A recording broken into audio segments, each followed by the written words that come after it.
오늘은 누가복음 11장 37절과 43절, 말라기 3장 8절과 10절의 말씀을 가지고 헌금과 참된 11조에 대해서 우리가 함께 은혜를 나눠보도록 하겠습니다. 예수님께서는 우리에게 말씀하시기를 율법을 지키는 일은 겉을 깨끗이 하는 일이야. 그러나 속을 깨끗이 해야지 왜 겉만 갖고 난리냐, 이렇게 말씀하고 있습니다. 속을 깨끗이 한다는 말은 속의 내용, 중심을 말씀하고 있습니다. 오늘 누가복음 11장 40절 본문에 채소와 박하와 온양의 11조를 이 품목은 성전서 쓰이는 것으로 이를 위해 속의 것 공의와 사랑을 버렸다고 주님이 책망하시고 있습니다. 이것도 행하고 저것도 버리지 말라는 의미는 속옷을 갖고 겉옷을 덮으라는 입으라는 말입니다. 율법을 갖고 복음으로 입으라는 것입니다. 11조의 원래 뜻은 10의 대표이다, 이런 말입니다. 10의 그것, 10의 대표성, 그 내용입니다. 10개 중 하나라는 뜻이 아닙니다. 10은 당연히 10계명입니다. 그 계명의 10, 10개의 계명을 조합하면 수없이 많은 계명이 나오는데 내가 10개로 설명해 줄게, 이런 말입니다. 그 10개가 그 하나야. 10의 대표, 이게 바로 11조라는 단어입니다. 그 열이 하나야. 그 하나가 뭡니까? 의와 사랑이야. 의와 사랑은 바로 하나님이라는 말입니다. 우리가 11조라는 말이 헬라어로 아포데카토입니다. 아포데카토는 뭐뭐로부터라는 전치사와 데카토, 즉 열이라는 말에서 합해져서 유래가 되었는데, 10번째로부터 이러면 아포데카토, 10번째로부터, 이 말이 바로 11조라는 말입니다. 말씀을 깨달아 예수를 믿어 사랑과 공의를 내 안에 갖게 되면 바로 내가 11조인 것입니다. 나와 하나님이 하나 된 것, 하나님 안에 내가, 내 안에 하나님, 이것이 바로 온전한 11조 상태입니다. 내 몸이 산제사로 드려질 때 이것이 하나님께 드려지는 온전한 제물이 되는 것입니다. 이것이 바로 11조입니다. 10개 중 하나를 드리는 것이 아닙니다. 내 수입 10개를 봤을 때 그 중에 하나를 드리는 것이 아닙니다. 그깟 10개 중 한 개의 제물이 하나님께, 하나님 나라에 무슨 의미가 있겠습니까? 영의 나라, 천국의 세상서도 썩는 냄새나는 그 제물 중 하나로 하나님을 감동시키고 하나님 나라를 세우겠다고 어디 성경에 그런 이야기가 있습니까? 11조의 신약에서는 내가 11조가 되어라, 드려야가 아닙니다. 내가 11조가 되어라. 구약의 11조는 바로 신약의 그림자입니다. 말라기 3장 8절에 하나님의 것을 도적질, 이 말씀이 주시고자 하는 참된 속뜻은 그 하나님을 버리고 의와 사랑을 버리고 율법의 행위만 하면 진짜 하나님이 아닌 다른 것을 전하고 있는 것이야. 이것이 바로 말라기 3장 8절과 11절에 하나님의 것을 도적질하고 있는 것이라는 말씀입니다. 그런 자들은 마땅히 죽습니다. 죽고 말고요. 10의 대표가, 10의 하나가 율법의 완성으로 드려지면 너희들은 살아. 그런데 지금 10의 하나로 율법으로 드리고 있으니 너희가 어떻게 복을 받니? 이런 말입니다. 그런데 이 말을 현대인들은 너무나 잘못 이해하고 착각하고 있습니다. 그 이유는 아마 잘못 가르친 목회자들의 책임입니다. 왜 그렇게 잘못 가르칠 수밖에 없을까요? 11조가 드리지 않으면 교회가 운영이 되지 않기 때문에 알면서도 그렇게 말하고 있는 그 안타까운 마음을 모르는 것은 아니라 이제부터는 바로 돌아서야 합니다. 말라기 3장 8절과 13절에 보면 8절에 하나님의 것, 하나님, 나의 것, 나를, 주의 것, 주를, 바로 나의 것, 주의 것이 아니라 나를, 주를 맞는 번역입니다. 11조를 떼먹으면 도적질하고 있는 것이다 아니라 반대로 생각하고 있는 것입니다. 너희가 지금 나를 도적질하고 있는데 그것이 어떻게 나타나고 있느냐면 11조와 헌물로 나타나고 있다, 이 말입니다. 이 말씀입니다. 하나님이 그까짓 것 10개 중 하나를 떼먹고 있니? 그렇게 말씀하시는 것이 아닙니다. 9절에 나의 것이 아니라 나를, 10절에 나의 집에 양식이 있게 하고 진짜 양식이 있게 해야죠. 가짜 양식은 바로 율법입니다. 온전한 11조란 하나님께 드려져야 할 자 대신에 내놓은 속전이 바로 11조입니다. 장자들은 다 내 거였을 때 레위지파가 장제 대신 하나님께 바쳐졌습니다. 내 대신 네가 거기에 있으니까 그것에 상하는 돈을 내가 낼게가 바로 구약의 11조의 개념입니다. 그래서 그것이 레위 지파들의 생활비가 되었습니다. 우리가 하나님께 드려져야 하는데 우리 대신 드려준 속전이 바로 예수님이십니다. 그럼 11조는 뭐냐? 바로 예수 그리스도다 그 말입니다. 그것으로 그리스도 예수로 내 성전을 채워보라는 것입니다.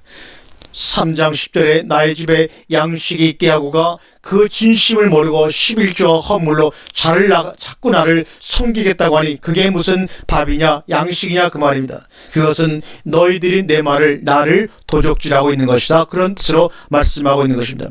그 진리를 알고 그 진리로 내 성전을 채우면 그 자체가 이미 복인데 어떻게 너희에게 복을 안 주겠니, 이 말씀입니다. 11절과 12절 말씀을 하시다 갑자기 13절에서 너희가 완악한 말로 나를 대적하고도 이렇게 나옵니다.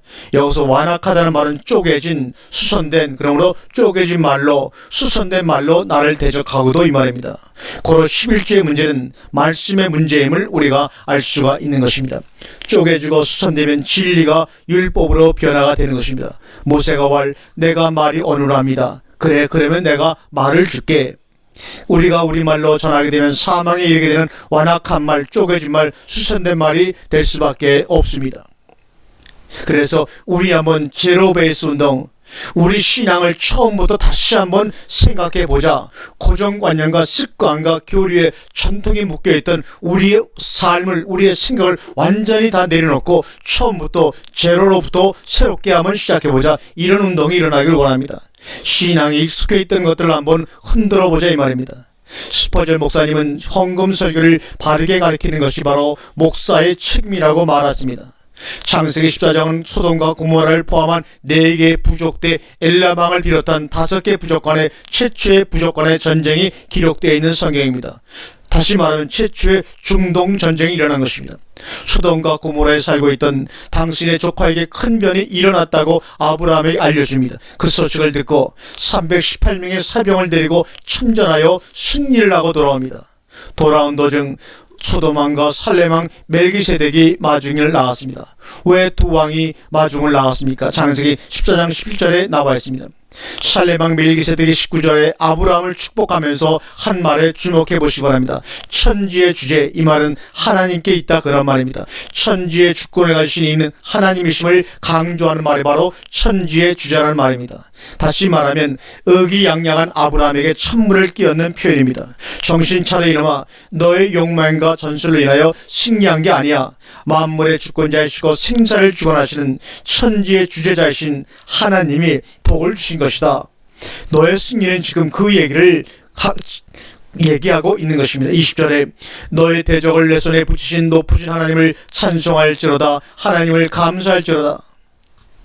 바로 바라크라는 말입니다. 무릎을 꿇다, 복을 주다는 말입니다. 내 승리는 하나님이 주신 것이다 라고 하자 성경서 최초로 10분의 1을 멜기세덱에게 아브라함이 주었습니다.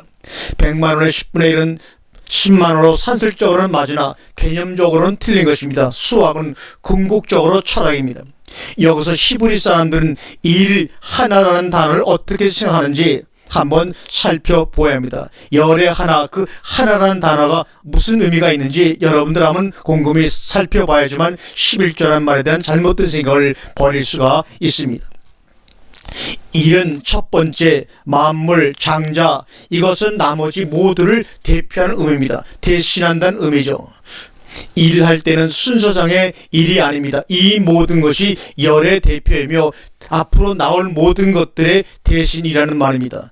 그래서 예수님의 부활이 첫 열매라고 성경서 말씀하고 있는 것입니다. 즉 나머지 후에 이어질 모든 생명을 대표하고 대신하는 것이기에 첫이라는 말을 붙여 첫 열매라고 하신 것입니다. 후에 이어질 나머지 생명들을 대표하고 대신해서 부활하신 것이기에 첫 열매라고 그러신 것입니다. 애굽의 마지막 재앙은 장자들의 죽음입니다. 장자를 죽였다는 것은 전부를 멸망시켰다는 그 말입니다. 그것이 첫 것, 장자, 만물, 일이라는 의미입니다.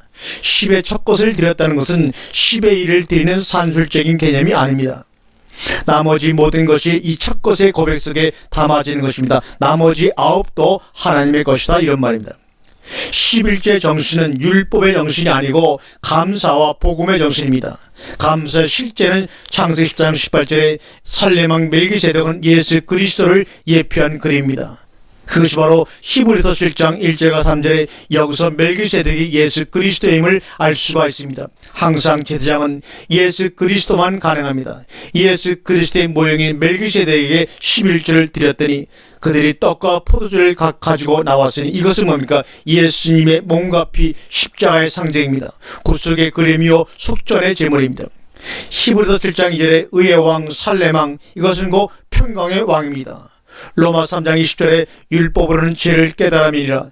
율법은 지키라고 주신 것이 아닙니다. 율법이 주어지자 우리가 그것을 지킬 수 없는 나약하고 연약한 빵점짜리 존재하는 것을 깨닫게 하기 위해서 하나님께서는 우리에게 율법을 주셨습니다. 우리 속에 의가 하나도 없구나. 무엇으로 압니까? 율법으로 인하여 알게 됩니다. 로마 3장 21절에 이제는 하나님의 한 이가 나타났으니 증거를 받음에 예수 그리스도라. 예수님의 의가 바로 예수님의 십자가로 인하여 우리의 의가 되었습니다. 그 결과 로마 3장 20절에 평강이 나타난 것입니다. 평강이란 끊어졌던 관계가 회복되었음을 증거하는 것입니다. 11조의 얘기는 헌금 얘기를 하는 것이 아니라 신앙 고백의 얘기입니다. 축복의 계약 끊는도가 아닙니다. 안 내면 저주받고 내면 축복한다는 얘기는 다 꽝된 얘기요 잘못된 얘기입니다. 말라기 3장 10절 성경을 읽을 때 하나님의 말씀을 알아들으라 이 말입니다. 하나님의 뜻대로 읽어라 그 말입니다. 히브리에는 하나님의 말놀이가 숨겨져 있습니다. 10절에 11절 내면 복준다는 말이 아닙니다. 말라기서의 하나님의 마음은 이제 성전문을 닫아버리자고 합니다. 닫혀진 성전문이 예수 그리스도로 인하여 우리 마음 가운데서 다시 열리게 되기를 원하고 계시는 하나님의 마음을 말라기 3장 10절에서 읽어야 합니다. 그런데도 아직 마음속 성전에는 관심들이 없고 눈에 보이는 지어진 건물에만 관심을 두고 경쟁하고 난리를 피니 세상이 미쳐가고 있는 것입니다. 다만 하나님이 그대로 보고서 놔두고 계신 것뿐입니다. 언제까지들 그렇게 하나 한번 보자 이 말입니다. 이것이 가장 무서운 경고요 저주임을 모르고들 있으니 아직도 말입니다. 가장 기본적인 11조라도 내게 해보고 내게 돌아왔다고 얘기해보라 이 말입니다. 어디에 초점이 있습니까? 진리, 말씀을 바로 이해하고 행하라 이 말입니다.